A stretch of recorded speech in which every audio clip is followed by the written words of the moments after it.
A história da política mundial se divide em dois momentos, antes e depois da Revolução Francesa. E isso porque foi nessa revolução que nasceu conceitos que nós entendemos como normais hoje em dia, que é o conceito moderno de cidadania e de direitos iguais para todos. E foi nesse momento também que, pela primeira vez, o planeta ouviu falar em direita e esquerda.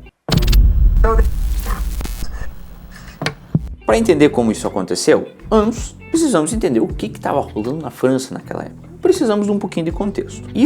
Esse contexto é necessário porque a Revolução, na verdade, não foi um acontecimento, não foi uma coisa que um dia foi lá, pá, aconteceu e acabou. Foi um processo, uma coisa que se estendeu por mais de uma década até chegar naquilo que a gente conhece. Então, por mais que costumemos nos lembrar da Revolução com um monte de nobres sendo decapitados, na verdade a perda de poder da monarquia que levou essas decapitações foi aos poucos, foi paulatino. Um dos maiores sinais de que o absolutismo minguava na França naquela época foi a criação de uma Assembleia Constituinte, uma reunião de pessoas para discutir uma nova Constituição. E essa Assembleia tinha uma característica diferente na época. Tinha uma predominância de representantes da população. Claro que aqui por população quero que se entenda a burguesia, pequenos e grandes empresários da época, não era qualquer pessoa que aparecia ou que tinha seu representante na Assembleia, mas só o fato da nobreza e o clero serem minoria já era uma inovação. Então, chegamos em agosto de 1789, em que os participantes da Assembleia Constituinte concluíram a Declaração de Direitos do Homem e do Cidadão. Esse documento era baseado em ideais iluministas que já tinham tirado o poder absoluto de soberanos britânicos um século antes e dado luz a uma nova república nas Américas em 1776, os Estados Unidos. E os 17 artigos dessa declaração reverberam até hoje nas sociedades democráticas. Já inclusive desde o primeiro e mais impactante dos artigos, os homens nascem e são livres e iguais em direitos. Isso, na verdade, era um duro golpe na noção de que os nobres seriam superiores aos burgueses e camponeses e que, portanto, deveriam ser privilegiados com isenção de impostos e outros benefícios. Outros artigos da declaração também ressoam em constituições até hoje, inclusive a nossa, como, por exemplo, todo acusado é inocente até ser declarado culpado. Um outro trechinho também que é: ninguém pode ser molestado por suas opiniões, incluindo opiniões religiosas. Mas tudo isso aqui é um tema para um outro vídeo sobre a nossa Constituição. Vamos voltar para o rei da França. Antes que ideias republicanas se espalhassem pelo país, os novos representantes do povo precisavam decidir o que eles iam fazer com Luís XVI. Afinal, se ele ainda reinava, qual seria a extensão da sua autoridade nesse novo status quo com essas novas regras no jogo? Um dos debates, inclusive, foi a respeito de quais seriam os poderes de veto do rei. Ele poderia cancelar uma lei decidida pela Assembleia, igual um poder moderador? Pois é complicado. Uma perspectiva poderia levar a crer, por exemplo, que era só seguir a fórmula britânica na qual o soberano tem o título, mas não tem o poder. Só que a coisa era muito complicada, porque a Assembleia ela era muito heterogênea. Era formada por agrupamentos políticos de mentalidades muito diversos. Tinham os patriotas moderados, que eram um grupo mais numeroso da Assembleia, composto por burgueses que defendiam mudanças graduais e os interesses da classe média. Tinham também os patriotas radicais, que eram pessoas de baixa burguesia que desejavam transformações mais extremas e imediatas.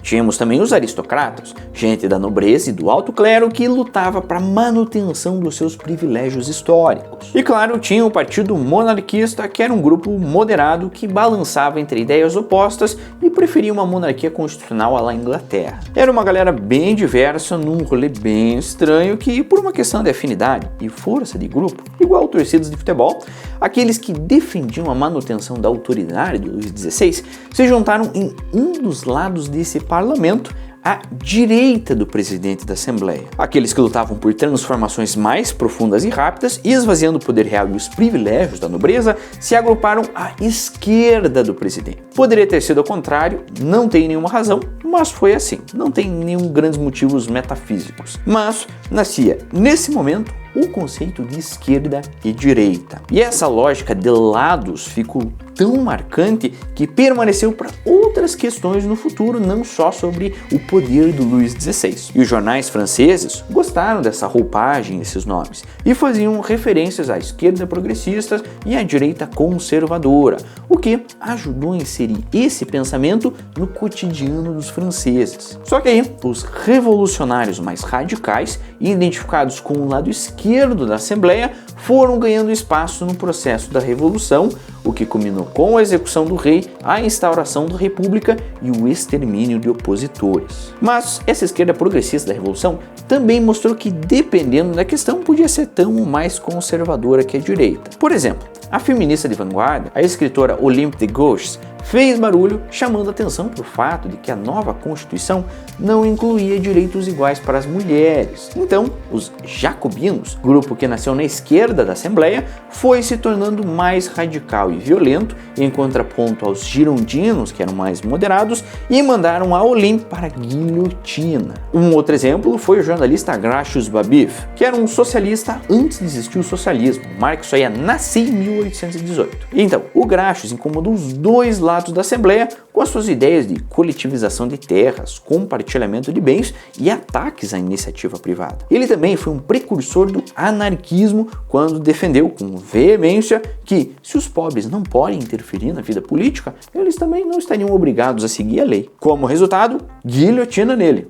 Anos mais tarde, Babeuf seria uma das inspirações para Karl Marx no seu Manifesto Comunista. Seguindo a linha da história, tivemos então a ascensão de Napoleão Bonaparte, uma década depois do início da Revolução, o que colocou para escanteio durante um tempo os termos direita e esquerda. Mas não nos enganemos, meu irmão, não morreu aí um legado de polarização entre progressismo e conservadorismo. Essa discussão ainda ia provocar uma série de debates acalorados entre alguns dos mais importantes pensadores da história. Entre eles, um contemporâneo da Revolução, o político irlandês Edmund Burke, que inclusive considerava a Revolução Francesa um marco de ignorância e brutalidade. Segundo Burke, demonizar tudo que veio antes da Revolução acabaria descambando para o terror puro, como de fato acabou acontecendo quando os jacobinos ficaram com sangue no olho. O Burke é reconhecido como o pai do conservadorismo moderno. Ele rejeitava o culto ao progresso, que era uma característica dos iluministas, e dizia que a constituição de um país não podia nascer de ideias inéditas, como aconteceu na Revolução Francesa. Um conjunto de leis deveria se basear na tradição, na experiência acumulada ao longo dos séculos, ou seja, na conservação dos melhores valores que a sociedade produziu. Só que aqui a coisa começa a ficar um pouco mais complicada, porque usualmente, pelo menos hoje em dia, as pessoas costumam colocar um conservador e um reacionário no mesmo balaio. Só que são coisas diferentes.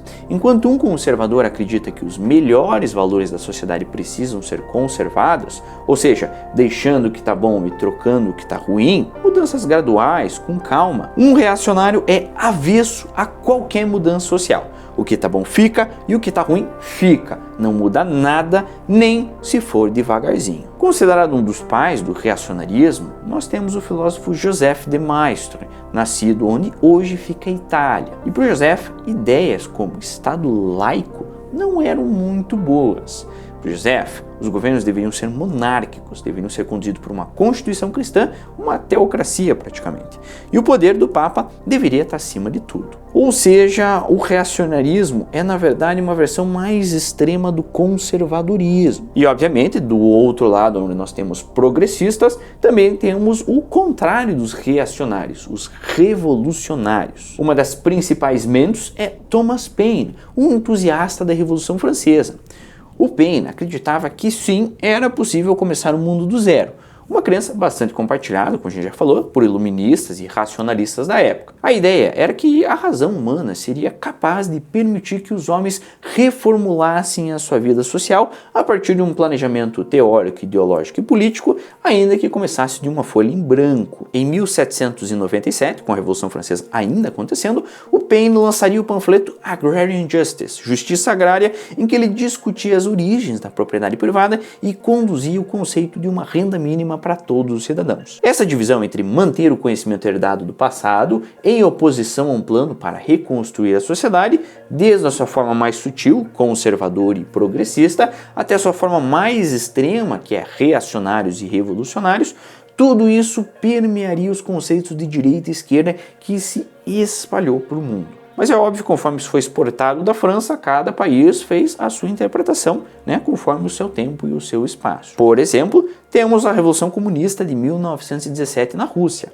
Essa revolução, inclusive, é considerada herdeira direta da Revolução Francesa, mas afastada do seu caráter burguês. O Lenin, e o Lenin aqui não sou eu, o Lenin é o Vladimir Ilyich, o líder dos bolcheviques que tomou o poder, foi imediatamente associado aos jacobinos da França, a ala radical que sentava à esquerda da Assembleia Constituinte, que na Rússia não eram jacobinos, eram os bolcheviques. Aí quando a gente avança um pouco na época do Stalin, o conceito de esquerda e de direita na União Soviética acaba evoluindo para uma outra coisa que deixa tudo um pouco mais complicado. Afinal, como que seria ser de esquerda num país que, para os olhos do mundo, é todo de esquerda? Mas existiam diferenciações. Enquanto a esquerda era associada àqueles que abraçavam sem questionamento as ideias de uma ditadura do proletariado, a direita era composta por aqueles que exaltavam valores patrióticos. Estou fazendo a minha esquerda e a minha direita aqui, para vocês não vou confundir, porque a minha esquerda é a tua direita, a minha direita é a tua esquerda. Pode parecer que não tem diferença, mas tem, e são diferenças substanciais. Mas não importa pra gente aqui nesse vídeo.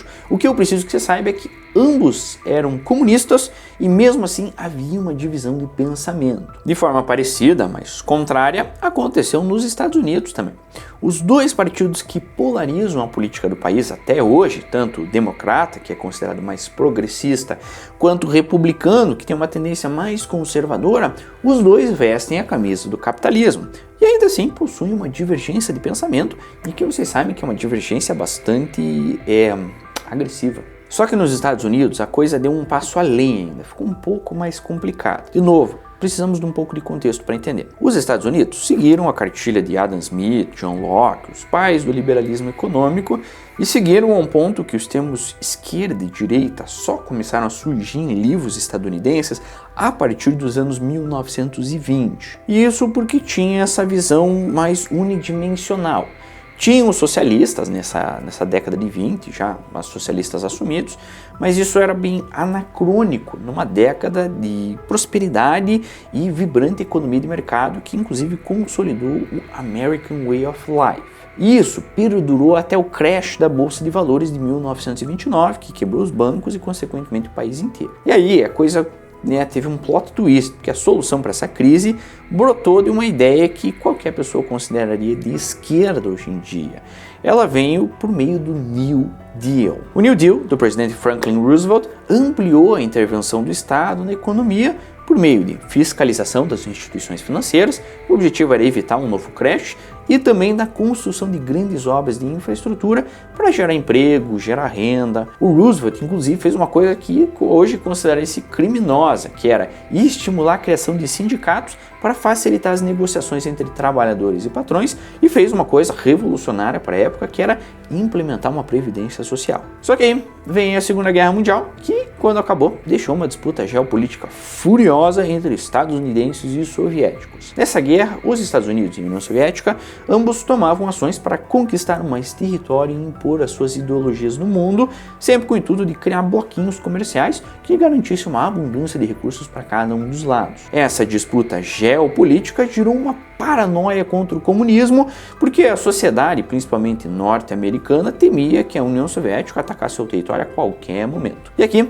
começa então uma ideia diferente de esquerda. Esquerda é ser inimigo público do Estado. E isso foi uma consequência nefasta de um novo tipo de pensamento, que era o macartismo. O macartismo tem esse nome porque foi encabeçado pelo senador Joseph McCarthy, que incentivava uma caça anticomunista e também fazia acusações sistemáticas de subversão e traição à pátria a pessoas, uma espécie de nova versão do terror jacobino. Muita gente identificada com um pensamento progressista foi perseguida e presa por esse exagero, essa amplitude do pensamento do que é ser de esquerda. Até aqui, eu quero que o que você entenda do que foi a etimologia, o surgimento da coisa, é compreender que esquerda e direita não é uma disputa entre bem e mal, como muita gente faz entender. Essa divisão, no fundo, tem origem lá nos termos progressista e conservador, e as suas variantes mais radicais, que é reacionário e revolucionário. Mas, óbvio, eu sei que essa dúvida ficou na sua cabeça.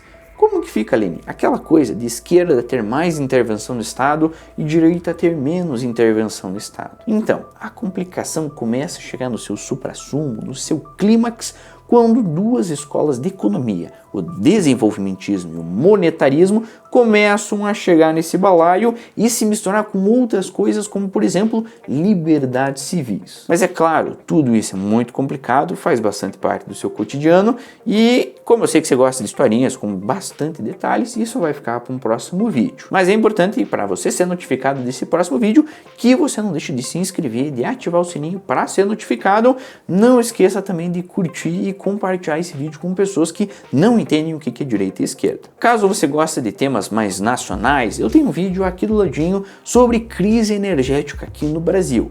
Ou caso você queira entender quais serão as complicações das mudanças climáticas para o nosso país, eu vou deixar esse vídeo aqui. Dá uma passada nos dois, você não vai se arrepender. Muito obrigado por toda a sua atenção, eu já estou te esperando no próximo vídeo. Te vejo lá. Tchau, tchau!